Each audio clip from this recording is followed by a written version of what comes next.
Good morning, this is Philip, and this is our last lecture module related to the project. I'll try to be brief, and what I'll do is go through some of the details, directions, ideas for the paper to increase your learning and make it a better paper, which will help ensure a good grade. Where to begin? Writing. For me, writing is an important criteria. A poorly written paper can't be an A by my standards, so I would expect something well written to receive an A. If I flip it and work backwards, what would make a paper poorly written? I like English sentences with subject and predicates. You have some creative license, and sometimes statements have to be made inside a paper that are emphatic and they don't meet the standard of an English sentence. I'll be able to recognize that.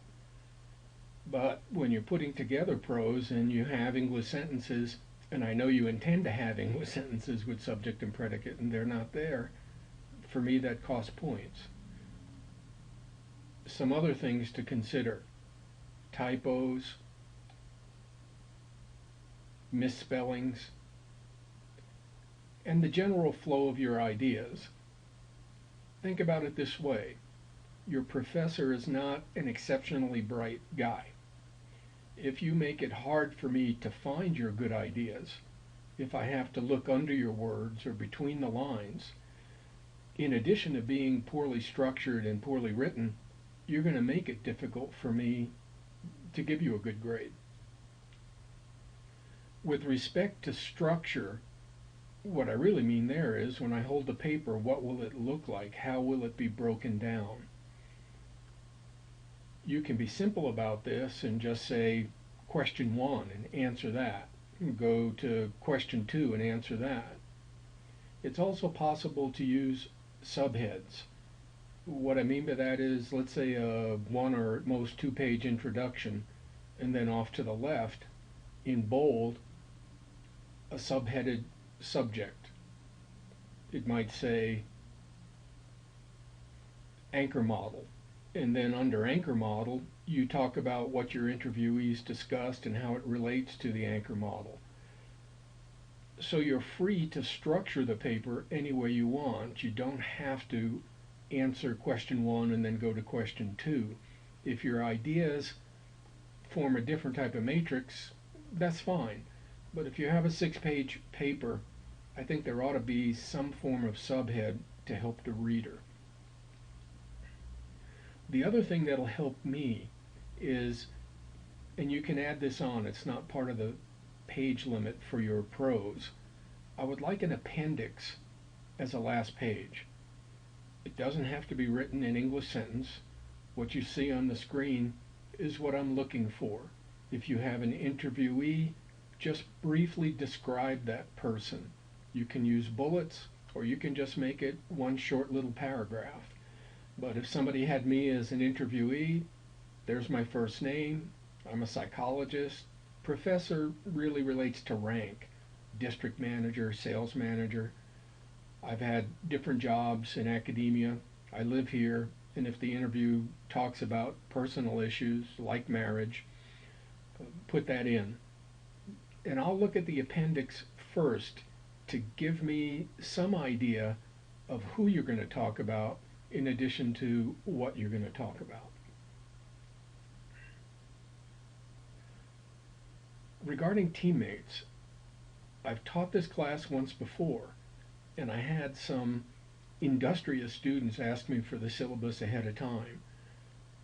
And I sent them the syllabus, in which there were a series of threads, and I wanted the students to work in teams to do some research. Before the semester began, I received all kinds of feedback, with the MBA students saying, "We don't like teams, it's too cumbersome, it's hard to find a common time, a common chat room doesn't help." In some, it looked like the online MBA students really didn't want to work together because of logistic and stress-related reasons. Fine. I took out most of the team-type projects. Here, for this semester, we have none. However, if you know someone you've worked with before and you work comfortably with that individual, or perhaps you're physically proximate to one of the students in our class, you might want to think about taking a partner. What happens there is you increase your sample size, you'll have more interviews to talk about, you increase the potential for ideas, which would result in a stronger paper. If you are going to work with someone, let me know, and what will happen is I'll build you a chat room where you can get together in real time if you like. If you do work with someone, the members of the team get 7 bonus points, which I'll put in the bonus column. Since we're working by points completely, it'll add up at the end of the semester. So even if having a partner does not help the content, it'll help you individually. All members of the team would get 7 points each. If there are 3 of you that want to work together, this is fine. If there are 4, my suggestion is break it down into dyads of 2. But let me know what you want to do. And also let me emphasize, you can get an A on this project without having a partner. So it's there as an option if you're attracted to it. A few things about interviewing. Let me touch on something that's not on the screen, and that's your interviewees. Some advice. I would try to spread out my interviewees and not have them all from the same industry. In addition, I might want to spread out my interviewees in terms of age. In the written directions, I have a requirement of interviewing people who are above 30. We can actually loosen that. You can interview somebody who is 20 to 30. My guess is the person would be 25 to 30. But what I would like is if you're going to interview somebody who is under 30, pick an individual who's already embedded in at least one job, maybe 2. If you're going to pick somebody who is, going back to one of our lectures, at the exploratory stage and just getting out of school or still hunting for one's first important quote-unquote job, then that may not be a fertile conversation. But you don't have to religiously stand by the person has to be above 30. The other thing to consider relating to interviewees is I'd like you to interview 3. If you can interview 4, do it. A couple of things might happen. One most likely will occur. Your first interview will not be as good as your third because you'll be developing interviewing skills and you'll get better at note-taking and things like this. So a 4th interviewee may help on that count. In addition, it's possible that your interviewee is simply not a good one, not as forthcoming with ideas and history, and when you're done, you think, I didn't get much out of that. So if you are inclined, find a 4th interviewee. I won't promise that the 4th interviewee gets you 5 more points, but I'll certainly take that into account in terms of effort as a criterion for doing the paper. Now, what happens when the interview is done? Here are some procedures that I follow. First, I've done a lot of this. It would fall under the heading of organizational analysis, change management, organizational development, but I interview a lot of folks in my consulting projects to find out what's going on in their shop. I don't record because I'm worried about folks reducing what they say in the sight of a tape recorder. And I'll ask you not to record your interviews and begin to learn, if you haven't already, the art of interviewing and the process of taking notes. After the first question, if the interviewee is verbose, forthcoming, talkative, unless the individual is way off the subject, I try not to interfere. And what might happen is, if it's a good interviewee, that person is responding to multiple questions at the same time. I might be flipping pages in my interview document, writing notes under appropriate questions that match what the interviewee is saying. But the general guideline is, if they're talking and providing rich information, let them go. Don't go to the next question. Once the interview is done, what I do immediately, within the first 5 or 10 minutes, example, when I do my organizational analysis and I have interviews scheduled, I always leave 15 to 30 minutes in between subjects. I'll take the interview document that I have, and what you'll do is you'll take my questions. Let's say you're going to start with my questions. You'll have 1 or 2 per page, and you'll be taking notes in that document.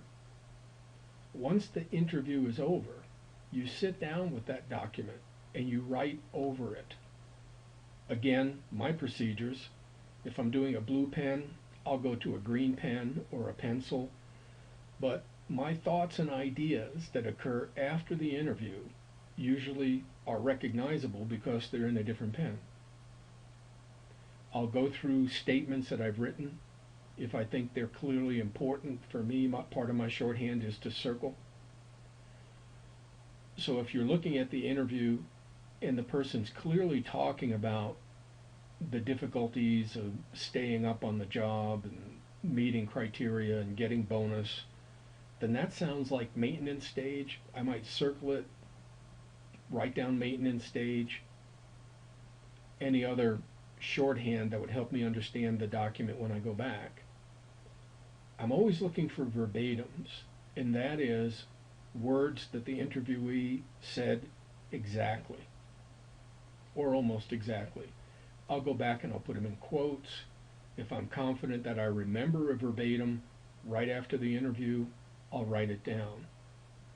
Using verbatims in your final paper is going to help because it's going to help me. Example, I think Jimmy is in the establishment stage. During the interview, he said, quote,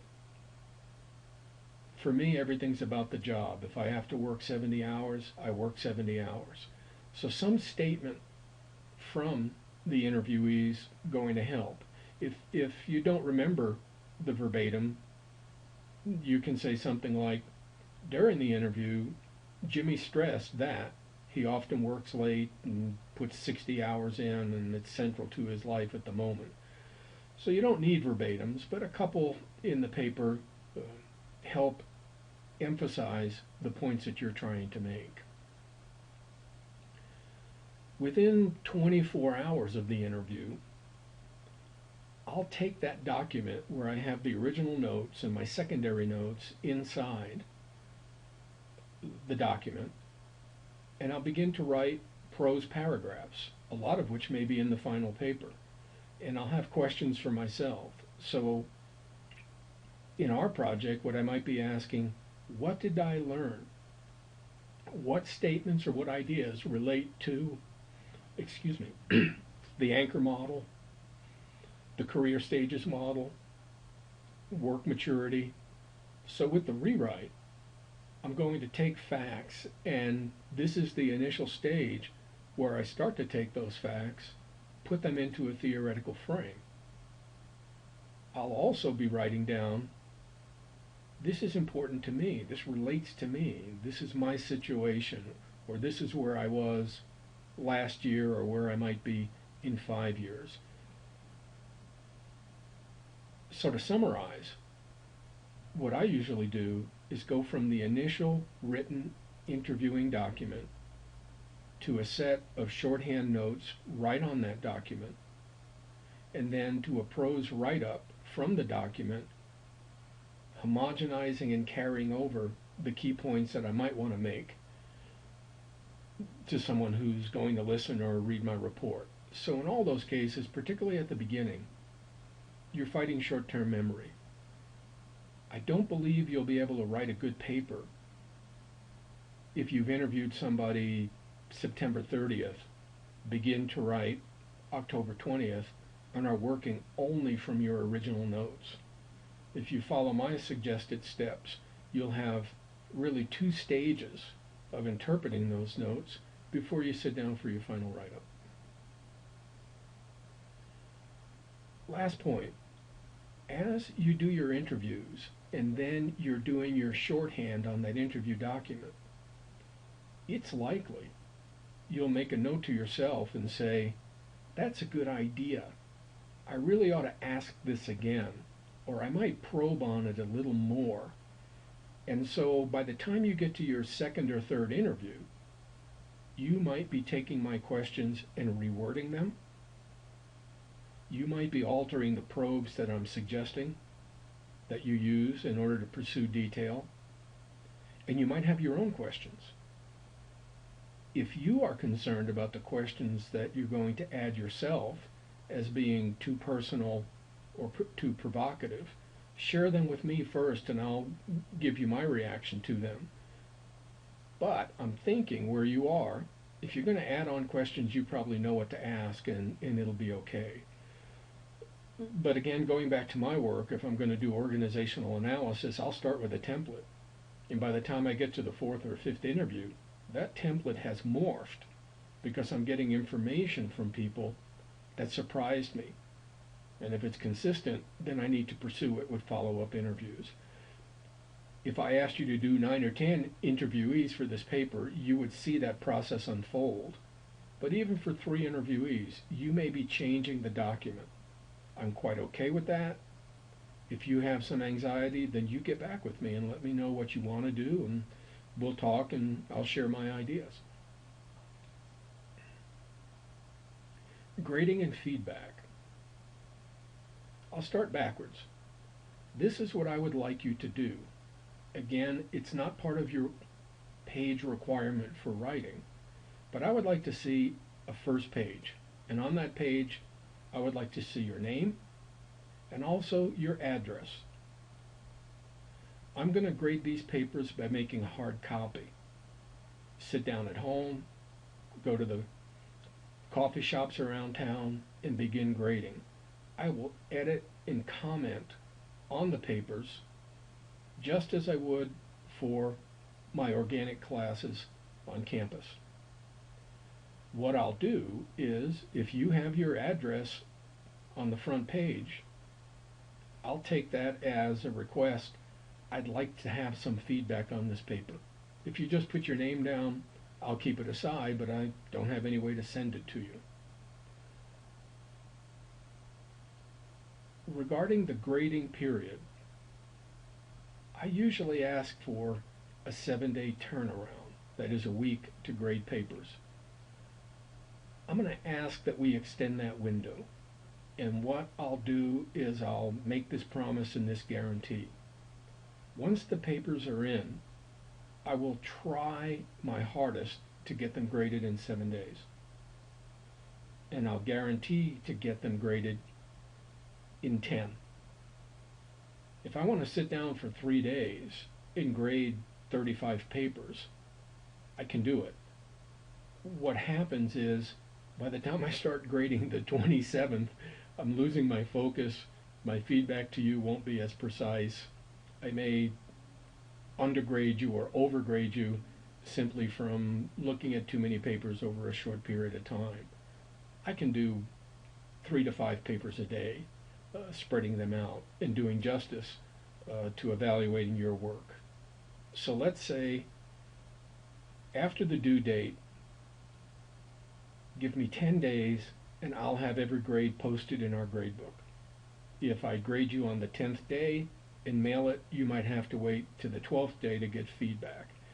But I realize that folks want to know how they did, they want to know how they're evaluated, and they want to make it timely so you're not sitting there fretting about what I might be doing with your paper.